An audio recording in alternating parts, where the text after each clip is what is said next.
Bienvenidos a una nueva edición de su programa Palabra de Vida. Con ustedes, el pastor Francisco Teodoro. Versículo del 8 al 10. Y el tema de esta mañana, de este mensaje, es: la fe deberá ser probada. Es importante la fe.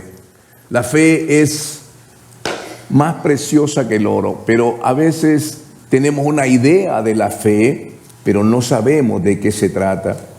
A veces necesitamos la fe en un momento de aflicción, de desesperación, y a veces no sabemos cómo opera la fe.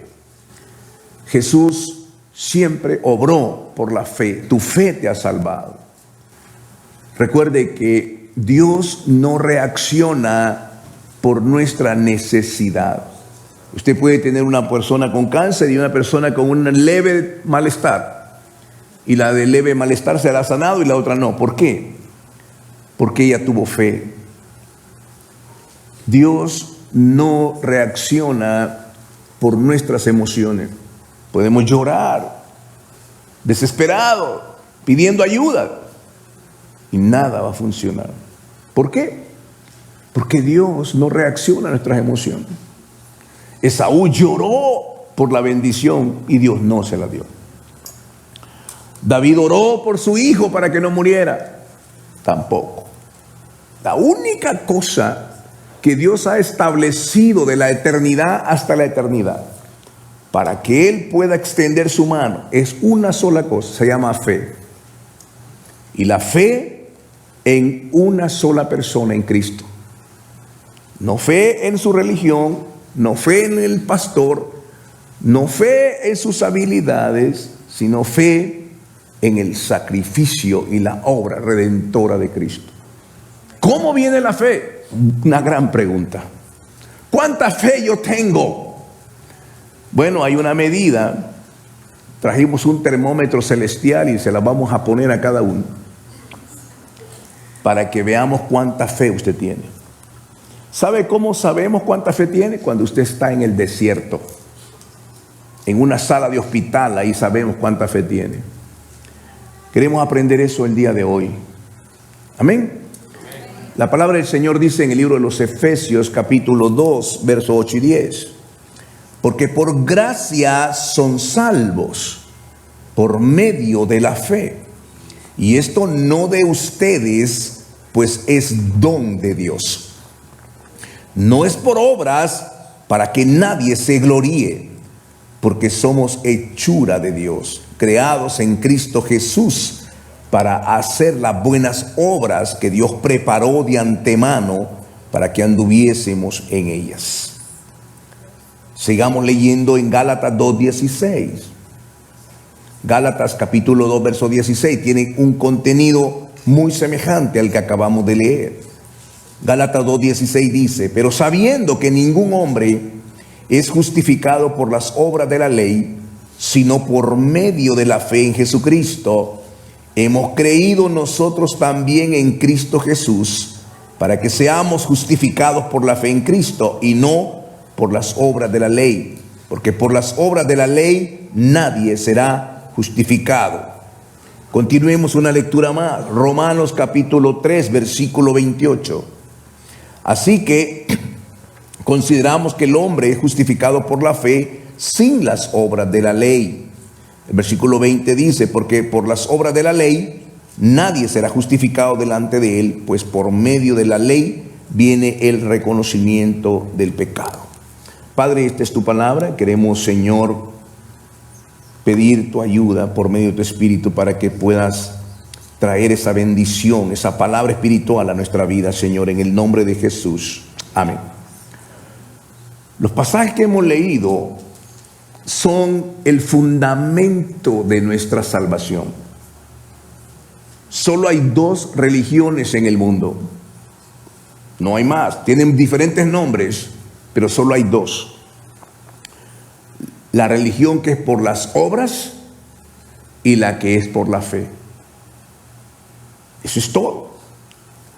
Tratamos de alcanzar la gracia y el favor de Dios a través de nuestros esfuerzos. pero no es posible. La Biblia dice que no hay quien busque a Dios. Nosotros, hermano, mientras tenemos satisfecho todas nuestras necesidades, Dios no es nuestra prioridad.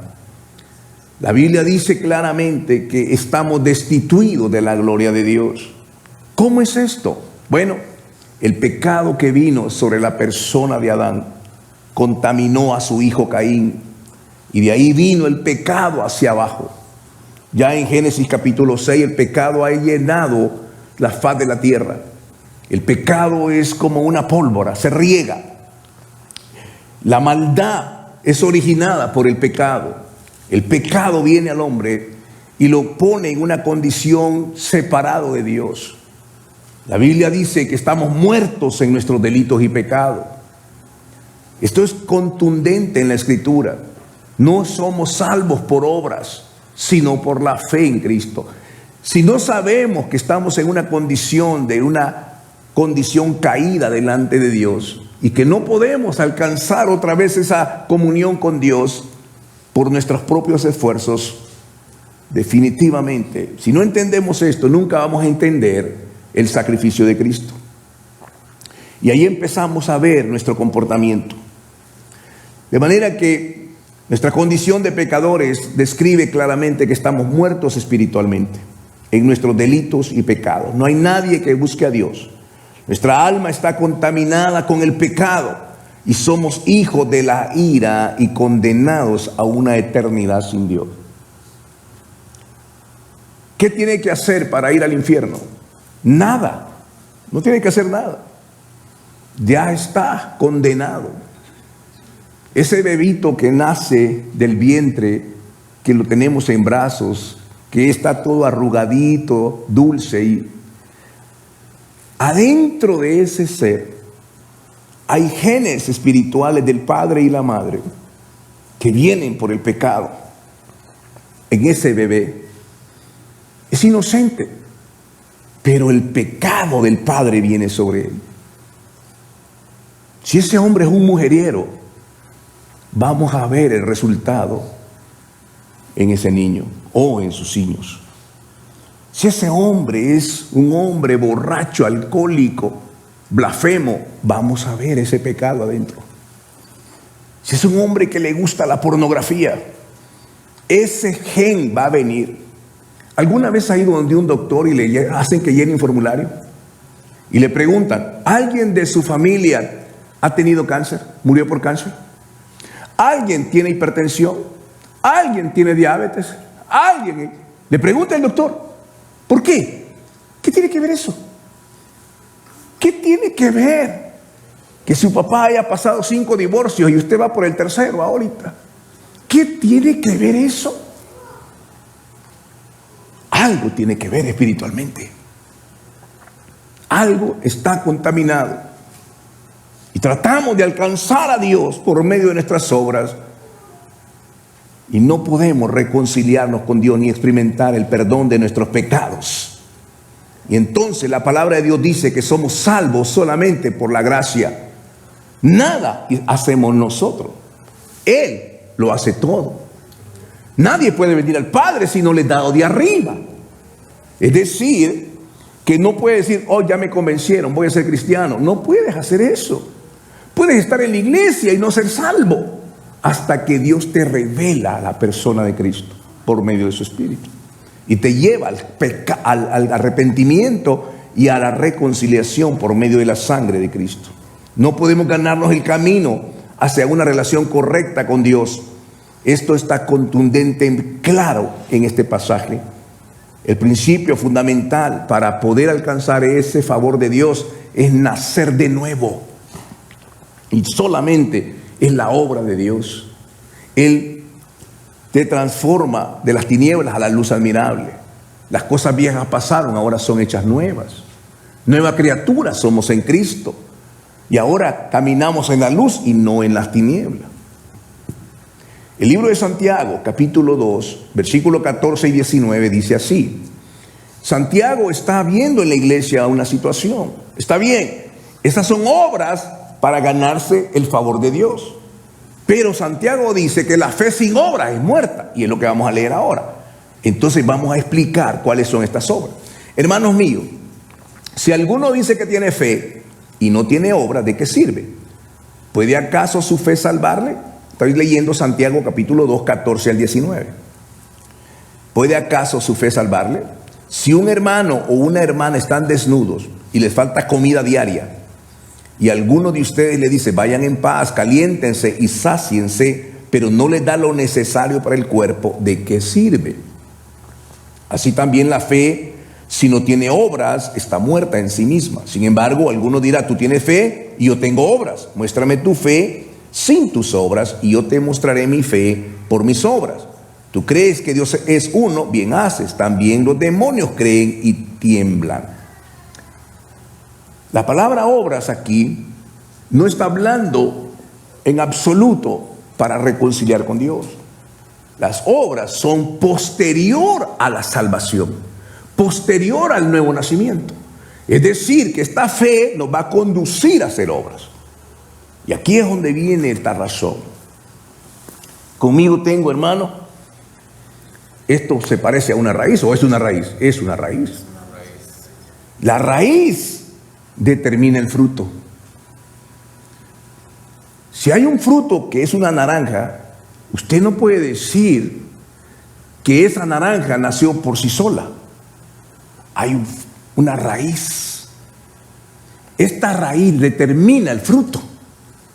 Si usted siembra una raíz de aguacate, no va a tener naranjas, va a tener aguacates. Lo mismo ocurre en la vida de una persona. Si decimos tener fe, la obra del Espíritu Santo viene aquí adentro de nosotros. El día que nos arrepentimos del pecado, obra la misericordia de Dios y luego la gracia. Él nos limpia de nuestros pecados, nos justifica, nos declara inocente como que si nunca ha pecado. Y Él nos da la potestad de ser llamados hijos de Dios. No todos somos hijos de Dios. Es creación de Dios. Y por este mundo, dijo el Señor, y predicad el evangelio a toda criatura. Somos criatura. Pero Él nos da potestad de ser llamados hijos de Dios cuando la gracia de Dios está en nosotros. Y Él nos hace ahora coherederos y nos lleva delante del trono de Dios y dice, Él es mi hijo.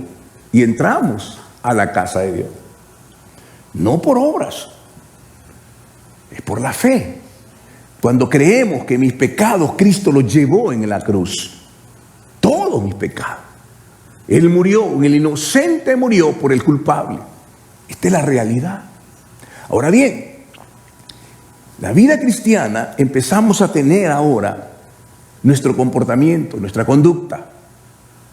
Empezamos a tener experiencias en nuestra familia, nuestros hijos. El Señor dijo, por su fruto los conoceréis. No por ir a la iglesia, por su fruto los van a conocer. En esto van a conocer que son hijos de Dios, en que se amen los unos a los otros. Toda la ley de los 10 mandamientos se resume en 2. Los 10 mandamientos son todo de honra. Los primeros 4 honran a Dios. Los 6 restantes honran al prójimo.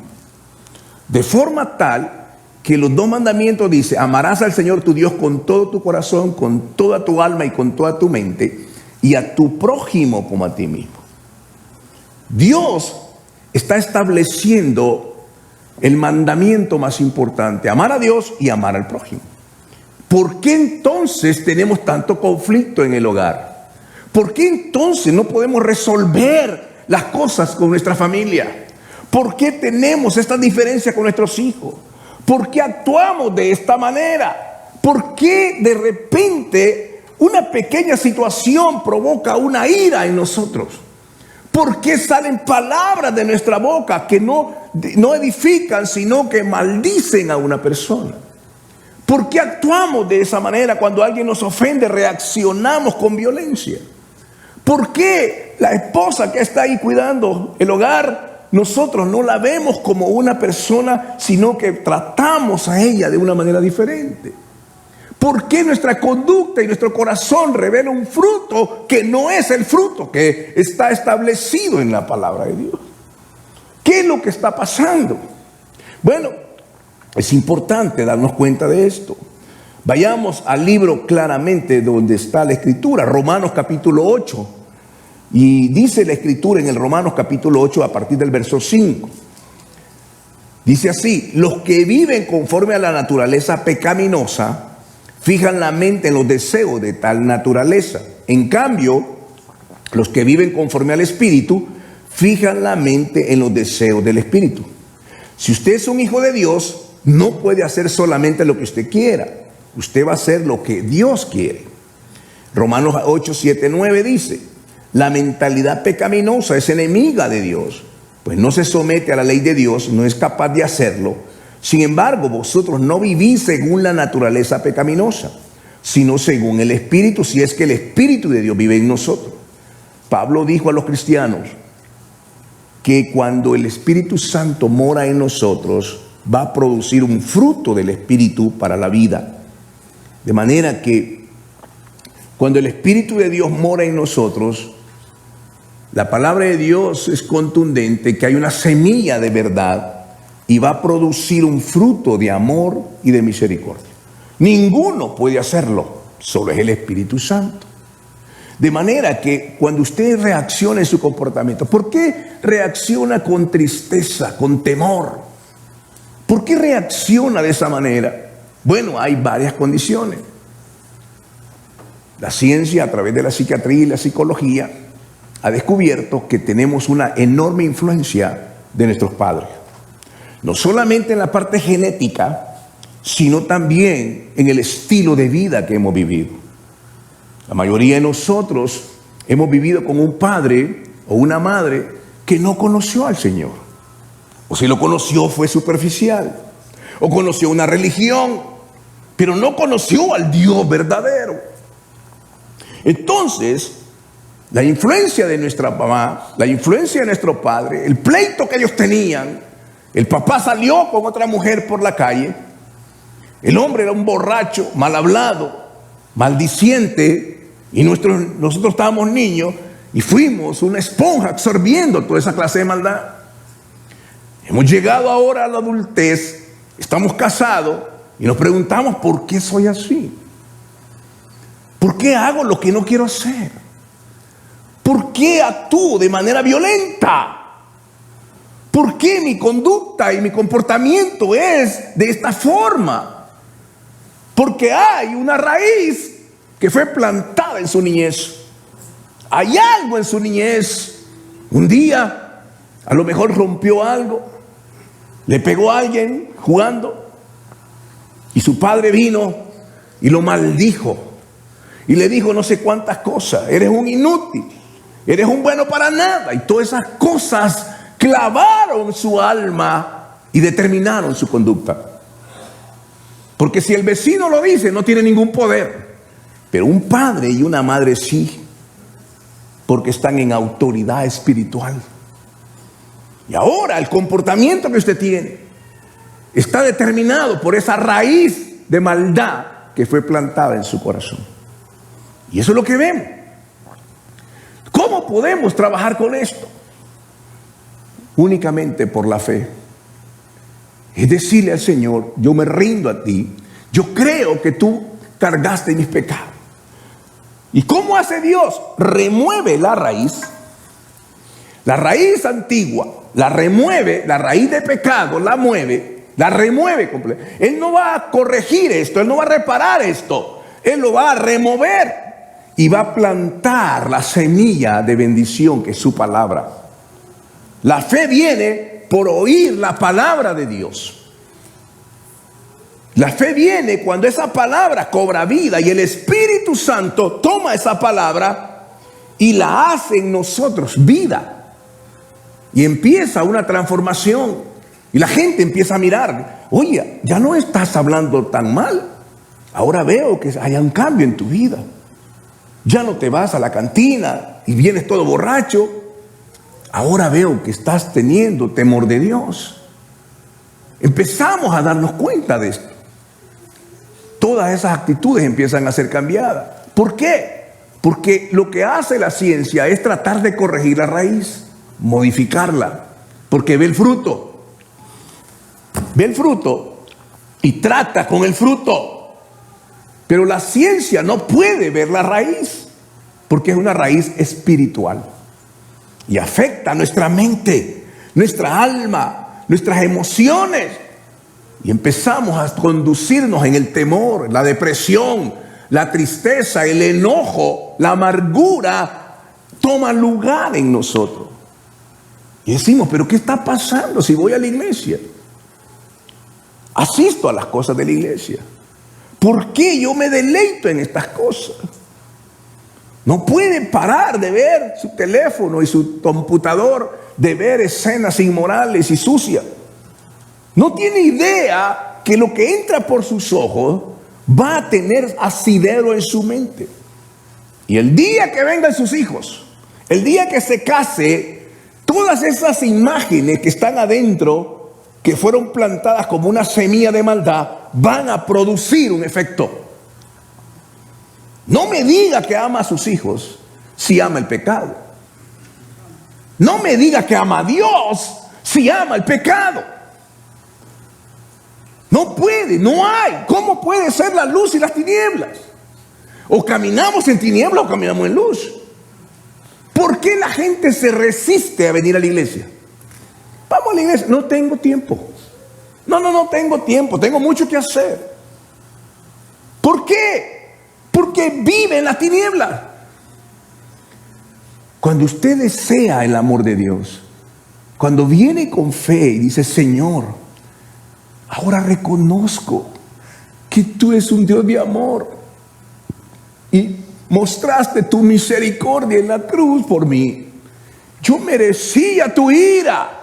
Merecía, Señor, el pecado que está en mí, Padre, heredado por mis padres, y que yo he puesto sobre eso la condenación y el infierno. Cada ser humano va a enfrentar el túnel de la muerte. Nada nos vamos a llevar. Usted no se va a poder llevar su pick-up, su troca. No le cabe ahí. No se va a poder llevar nada. Ese día usted va a enfrentar a un juez supremo. No valen las excusas. Usted lo va a enfrentar. Su fe va a ser probada. Y la fe sin obras. ¿Cuál es la obra? Las obras de bondad y de misericordia que han nacido de una raíz verdadera, no es su antigua raíz. Por eso es que ahora somos derrotados en la vida. ¿Por qué? Porque la raíz que determina el fruto, la conducta, es la raíz de maldad. Usted mira a una persona y dice, ahí está Juanito, porque lo mira y ya sabe cómo es, cómo habla. Pero en realidad ese no es Juanito. Esa es la parte externa, material de Juanito. Lo que Juanito es lo que está dentro de él. Jesús dijo, si tu ojo es bueno, lo que hay dentro de ti es luz. Pero si tu ojo es malo, lo que hay dentro de ti es tiniebla. ¿De dónde vienen todos los adulterios? ¿De dónde vienen todas las maldades y asesinatos? ¿No vienen de adentro? Lo que verdaderamente es, el proverbio dice, tal es su pensamiento, tal es él. Lo que tú haces y lo que haces conforme a la maldad es por la raíz de maldad que está en ti. Está radicada en tu alma, en tu mente y muchos en su espíritu. Ahí está. ¿Cómo fue esa raíz plantada? El enemigo vino y plantó esa semilla. Y ahora nos damos cuenta de la condición en que estamos. Y vivimos lejos de la gracia de Dios. Por una razón, por la fe. Solo la fe puede agradar a Dios. Su palabra en nosotros determina el fruto. No me diga que está dando fruto para Dios si no conoce la palabra. Ninguna religión le va a salvar. Ninguna. Lo único que lo va a salvar es la fe que prevalece, que es originada por la raíz que viene de la palabra. La palabra es una semilla que va a producir un fruto. Y el fruto no está separado de la raíz. Por eso es que cuando ve a sus hijos, empiezan a crecer, poco a poco la cultura americana los absorbe. No falta mucho tiempo para que ellos se vistan como sus compañeros de la escuela. No falta tiempo, mucho tiempo, para que ellos empiecen a ser confundidos con su ideología de género. Y empiezan a tener y a naufragar en un mundo perdido. De repente, no falta mucho tiempo cuando de repente le hablan mal a su papá y a su mamá. Su padre le dice: hijo, eso lo que está haciendo no está mal, no está bien. No está bien lo que estás haciendo. Y él responde con ira. ¿Por qué? Nunca le enseñamos eso. Porque alguien ha plantado esa semilla. De repente se viste y el pantalón ya no le queda arriba, sino que a la mitad. Y camina. Ya no lo puede reconocer porque de repente usted va se va a la puerta de una escuela y dice: ¿es niño o niña? No se sabe. Porque ahora, hermano, hasta las uñas tienen pintadas. Andan con aretes. Y uno dice: ¿quién es este? ¿Cómo salió eso? ¿De dónde? Es que a mí me gusta. Sí, te gusta, sí. Pero ¿de dónde salió? Otra vez. De esta raíz. La raíz determina el fruto. Su fe será probada. Puede asistir a la iglesia por 100 años y no va a cambiar, a menos que la palabra produzca el fruto para el arrepentimiento y para la gloria del Señor. No hay otra. No hay otra. Pongámonos de pie hoy. Oh, aleluya. Amado Dios y Padre que estás en los cielos, Señor, estamos delante de ti hoy como una congregación. Te pedimos perdón porque hemos estado, Señor, de una manera superficial en la fe. Caminamos como ciegos. Hemos asistido a la iglesia por tanto tiempo, pero no hay un fruto.